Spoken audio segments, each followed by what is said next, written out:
Olá, crianças, tudo bem? Bom, na nossa última aula de história, nós fizemos uma revisão do conteúdo que nós tínhamos visto até o momento. Então, agora nós vamos dar continuidade ao assunto, ok? Nós vimos que, conforme foram surgindo as primeiras vilas e os portugueses trabalhavam com a exploração do território brasileiro, um dos produtos que foi muito consumido foi a cana-de-açúcar, porque a nossa terra ela é muito propícia para esse tipo de plantação. Então, foi um produto muito explorado em nosso território. Então, é sobre isso que a gente vai estudar um pouco, tá bom? Se vocês se lembram, nas últimas aulas a gente até falou um pouco sobre isso, que os bois invadiam a plantação, e aí então surgiam os vaqueiros que pegavam esses bois e levavam para uma fazenda e começou a surgir daí as fazendas de gado, certo? Então, vamos falar um pouco mais sobre essas plantações de cana-de-açúcar hoje. Vamos lá? Há cerca de 500 anos, durante o período colonial, os colonizadores portugueses decidiram montar no Brasil engenhos para produzir açúcar, artigo muito valorizado na Europa naquela época. Algumas regiões, que hoje fazem parte do Nordeste brasileiro, apresentavam clima e solo favoráveis ao cultivo da cana-de-açúcar. Assim, o negócio prosperou. Como eu falei para vocês, o nosso solo ele era muito favorável para esse tipo de plantação. Então, como o solo deles não era tão favorável assim, eles começavam a plantar aqui para levar para lá, ok? Aí do lado tem a moagem de cana na fazenda Cachoeira, em Campinas. É uma pintura de óleo sobre a tela também do Benedito Calixto, que a gente já tinha visto algumas obras dele em algumas atividades passadas, né? Vamos lá. As plantações de cana-de-açúcar eram feitas em grandes propriedades rurais de monocultura, que consistem no desmatamento de toda a região para que seja cultivada apenas uma espécie de planta. Apesar de facilitar a produção, a monocultura empobrece o solo, reduz seus nutrientes, tornando a terra infértil.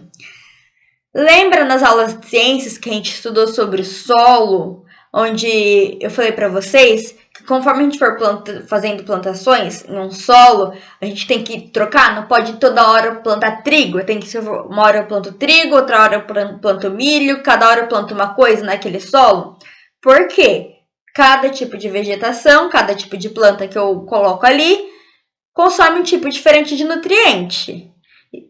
Então, se eu ficar toda hora plantando o mesmo, aquela terra vai empobrecendo, aquele solo vai deixando de ter essas vitaminas. E se eu faço esse rodízio, o solo ele pega um pouquinho de um nutriente, perde um pouquinho do outro, aí ele pega um pouquinho de outro, vai perdendo, e ele vai tendo esse equilíbrio, ele não vai só perdendo.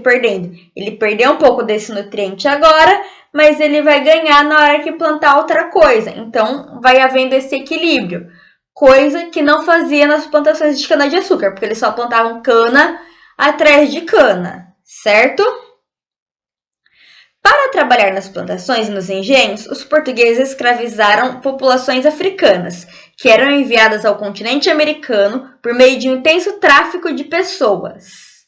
A venda do açúcar na Europa e o comércio de pessoas escravizadas dava muito lucro a Portugal e aos comerciantes. Então, os portugueses iam até a África, pegavam os negros à força, traziam aqui para a América em navios acorrentados, enfim, e vendiam essas pessoas para poder trabalhar. Então, as pessoas era tráfico de pessoas, as pessoas eram pegas do lugar delas à força, tá? Eram sequestradas e colocadas no navio, atravessavam o oceano e aqui eram vendidas.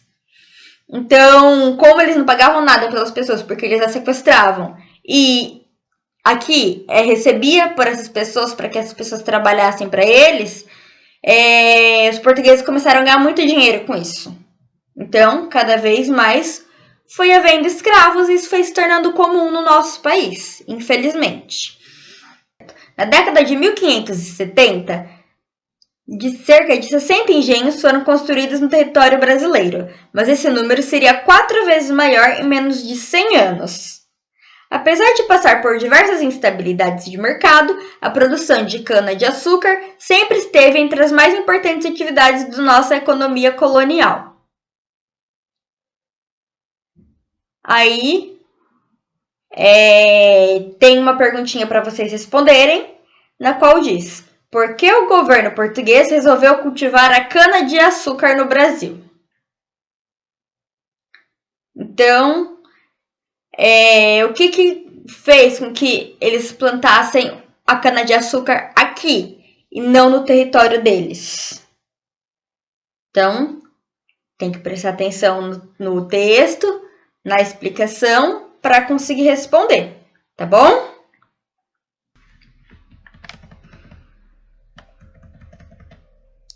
Aí aqui tem uma ilustração que representa a organização de um engenho de açúcar aqui no Brasil, durante o período colonial.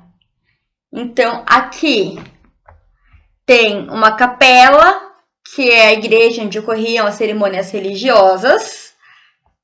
Aqui é a casa grande, que é uma construção com salas, quartos, cozinhas, despensa, enfim, onde morava a família proprietária do engenho, tá? Então, quem era dono do local, dono da fazenda, morava na casa grande. O dono da fazenda era chamado de senhor do engenho e ele era a autoridade máxima do local. Todo mundo tinha que obedecer ao senhor do engenho, porque ele era dono de tudo, ok? Aí, ali mais abaixo, tem a moenda, que é a equipe, que é o equipamento usado para moer a cana e obter um caldo depois que era cozido até engrossar. Então, aqui é o equipamento. Essa outra casinha aqui menor, pode ver que tá até faltando ali o reboco na parede, é a senzala, que é uma construção bem simples onde abrigava os africanos escravizados. Então, enquanto os donos das fazendas, o senhor do engenho e a sua família moravam naquele casarão cheio de salas, quartos, cozinha imensa, enfim, os africanos que eles compravam para ser escravos deles moravam ali na senzala. Tá? Pode ver que é uma casinha minúscula para todos eles morarem juntos durante a noite para poder acordar bem cedo no outro dia para voltar a trabalhar sem ganhar um tostão, tá? Porque eles eram escravos, eles não ganhavam salário para poder trabalhar, não, eles tinham que trabalhar forçado.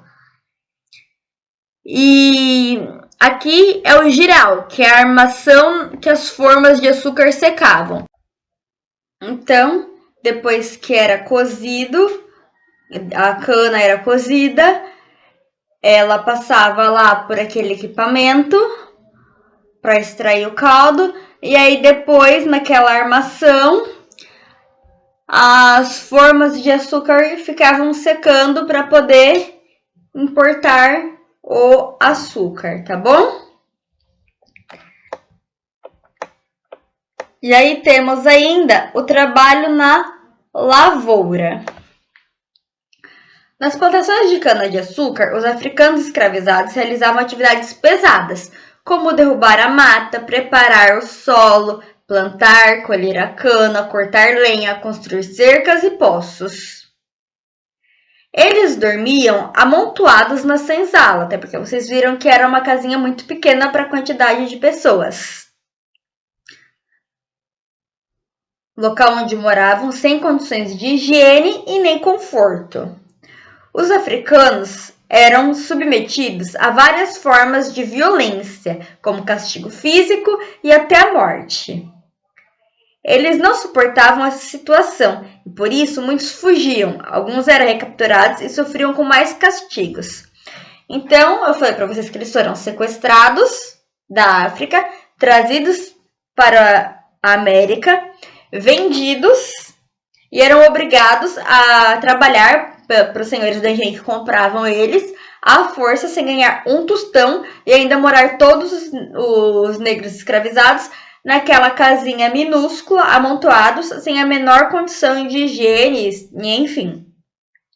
E aí, nisso que acontecia, muitos deles acabavam falando, eu não quero viver nessa condição, eu vou fugir. Só que aí, iam atrás deles e capturavam. E aí, ou se você não fizesse o que o senhor do engenho queria, ou se você fizesse alguma coisa que ele não gostasse, você sofria castigos físicos, tá? E se você fugisse e fosse capturado, você sofria mais ainda.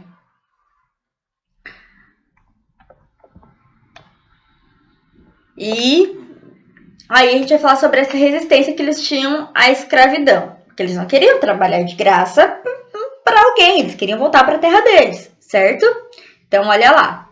Os africanos escravizados lutaram e resistiram contra o cativeiro, queimando lavouras e promovendo revoltas e fugas isoladas, por exemplo. Havia também fugas de grupos, que depois formavam povoados organizados, conhecidos como quilombos. Então, os negros que conseguiam fugir, quando eles formavam grupos, e esses grupos eram chamados de quilombos, tá? Eles se organizavam lá e formavam o quilombo. Nesses locais, além dos escravos fugidos, viviam alguns indígenas e pessoas livres pobres. Então, os índios, que também tiveram suas terras todas roubadas pelos portugueses, também ficaram sem condições de vida. Alguns deles também moravam nesses quilombos. Ou pessoas livres, que não eram mais escravas e afins, só que eram muito pobres e não tinham condição de vida. Então, também se juntavam ao quilombo para poder todo mundo lá unido conseguir se sustentar um pouco melhor. O mais conhecido e um dos maiores foi o Quilombo dos Palmares, criado há mais de 350 anos na Serra da Barriga, no atual estado de Alagoas. Palmares existiu por cerca de 90 anos, até ser destruído em 1694 por uma expedição bandeirante. Então, o Quilombo dos Palmares é o quilombo mais conhecido. E depois de 90 anos que esse quilombo já existia, em uma expedição dos bandeirantes, eles conseguiram, infelizmente, queimar este quilombo, tá? E aí vem mais algumas perguntinhas para vocês responderem para ver se estão compreendendo o assunto, se estão conseguindo prestar atenção, tá bom? Então, olha lá. Quais eram as condições de vida dos escravizados? Eles tinham boas condições de vida? Não. Como que era? Número 3 ali. Por que era utilizada a mão de obra de uma grande quantidade de africanos escravizados no engenho? Por que eles tinham a mão de obra de muitos negros africanos escravizados? Era um pouco serviço que tinha para fazer? Era muito. Por que precisava de tantos negros? Então, pensa aí, de acordo com o que a gente está estudando no texto, e responde, tá bom? Aqui na página 77. 77, deixa eu confirmar. Isso, 77. A imagem de uma réplica de construções que utilizam técnicas de origem indígena, importantes para a criação dos quilombos. Então, os quilombos, eles eram criados com construções indígenas, porque eles não tinham dinheiro para fazer uma casa como os senhores do engenho tinham. Então, eles usavam as técnicas dos indígenas que se juntavam a eles para poder criar as casas dos quilombos, tá?